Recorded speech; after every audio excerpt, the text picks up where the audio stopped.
Hi guys, welcome back to my channel. Today I'm going to show you how you can get iPhone emoji in Xiaomi or any Android device that you had right now. So if you get bored with ordinary emoji from a Android, just regular emoticons that you had, you can try to install iPhone emoji on your Android. So all you have to do now, you can go to the Play Store.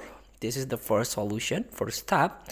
You can try to search it like iOS emoji.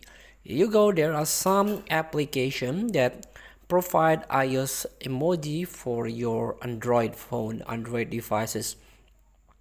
Try to the most user download here, for example, the phone 3 emoji phone changer, or just directly iOS emoji for Android here,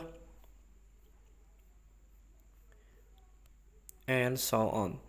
And if you feel this is not enough, you can try open your Xiaomi theme or any Android that you have theme. For example, I'm open the Oppo phone theme.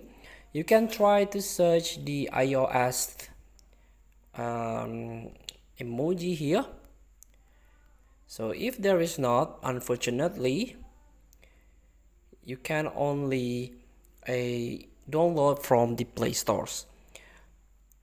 Feel free to try. Thank you for watching. Don't forget to comment, like, and subscribe. Also, click the thanks button below. See you in the next video.